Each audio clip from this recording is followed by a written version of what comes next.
မင်္ဂလာပါရှင်ရှယ်ပြင်ဆင်ပြီးအသင့်တက်နေရုံ6ထပ်တိုက်ရဲ့ပထမတက်စစ်တိုက်ခန်းလေးနဲ့မိတ်ဆက်ပေးပြသရှင်ဒီခန်းလေးရဆိုလို့ရှိရင် Asia Trade Concession မှာတာဝန်ယူတည်ဆောက်ထားတဲ့တိုက်အသစ်ဆက်လေးပဲဖြစ်ပါတယ်ရှင်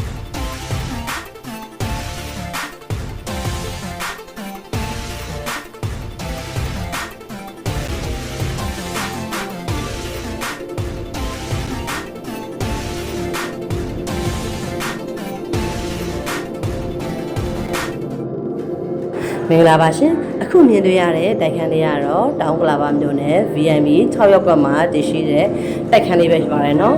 သူ့မင်္ဂလာလမ်းမကြီးကပဲ17လမ်းမှာပဲဖြစ်ပါတယ်ရှင်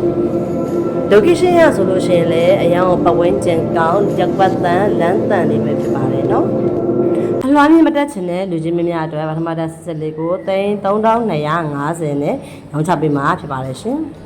အဲ့ကရဲ့အတွင်းမှာဆိုလို့ရှိရင်လည်းTV stand ပါမယ် TV stand ဆိုလို့ရှိရင်လည်းလှလှပပလေးနဲ့ပြင်ဆင်ပေးထားပါတယ်ရှင်24 hour မီးရရှိရေးအတွက်လည်း power station ကိုတက်ဆင်ပေးထားပါတယ်အဲကန်ရဲ့တစ်ပိုင်းမှာလည်းဖျားเจ้าဆောင်တစ်ခုပါရှိပြီးတော့ sofa set တစ်စုံမှာထည့်ပေးထားပါတယ်ရှင်တိုင်လုံးကိုပါကင်ကောင်းစားထူတွေခီးထားပြီးတော့မျက်နှာချက်တွေကိုလည်းအလားမီးလေးတွေဆင်ထားပေးပါတယ်ရှင်ရှောင်းလန်း area လည်းကျယ်ဝန်းပြီးတော့ရှောင်းလန်းရဲ့မျက်နှာချက်တွေကိုလည်းတည်တည်ချာချာလေးပြုလုပ်ပေးထားပါတယ်နော်တိုက်ခန်းလေးမှာဆိုလို့ရှိရင်ဒဘယ်ဘရွန်တစ်ခန်းနဲ့စင်ဂယ်ရွန်တစ်ခန်းလည်းပါရှိတာဖြစ်ပါတယ်ရှင်ဒဘယ်ဘရွန်ခန်းမှာဆိုလို့ရှိရင်လည်းနေရကပ်ဗီဒီယိုတွေထည့်ပေးထားပြီးတော့နှစ်ယောက်အိတ်ကတင်တစ်လုံးမှာထည့်ပေးထားပါတယ်ရှင်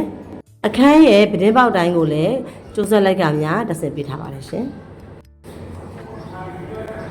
ဒါလေးကတော့စင်ဂယ်ဘရွန်ခန်းလေးပဲဖြစ်ပါတယ်နော်စင်ဂယ်ရွန်မှာဆိုလို့ရှိရင်လည်းနေရမှာပစ္စည်းတင်ဖို့အတွက်နေရာလေးလုပ်ပေးထားပါတယ်စာကြည့်စပွဲတစ်စုံပါမယ်တယောက်အိတ်ကတင်တစ်လုံးလည်းပါရှိမှာဖြစ်ပါတယ်ရှင်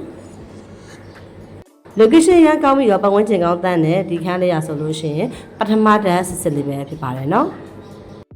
မိဖို့ကန်အဝင်ထွက်ကိုလည်း slide တို့တကားမှန်ကြီးတစ်ချက်တက်ဆင်ပေးထားပါတယ်နော်မိဖို့ခန်းမှာဆိုလို့ရှိရင်လည်းကြွေပြားတွေခင်းပေးထားပါတယ်မိဖို့ခုံမှာဆိုလို့ရှိရင်လည်းနှစ်ပေပတ်လက်ကြွေပြားတွေခင်းပေးထားတယ်နှစ်ပေပတ်လက်ကြွေပြားတွေကပ်ပေးထားပါတယ်ရှင်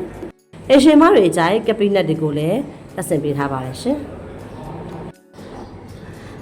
ရေချိုးခန့်အိမ်သာဆိုလို့ရှိရင်လည်းကြွေပြားတွေခင်းကြွေပြားတွေကပ်ပြီးတော့တတရရလေးပြုလုပ်ပေးထားပါတယ်နော်အခုလိုမျိုးလူချင်းမင်းတို့စစ်တမ်းကြားပြင်ဆင်ပေးထားတဲ့အခန်းလှလှလေးကို3250ညှိနှိုင်းစေဖြင့်ရောင်းချပေးမှာဖြစ်ပါတယ်နော်ဒီတက်ခန်းလေးကိုစိတ်ဝင်စားရဲဆိုလို့ရှိရင်39 4200 812ကို39 2539 829 564ကိုစုံစမ်းပြီးမေးမြန်းနိုင်ပါတယ်ရှင်ကြည့်ရှုပြလူချင်းများအားလုံးကိုကျေးဇူးများကြီးတင်ရှိပါတယ်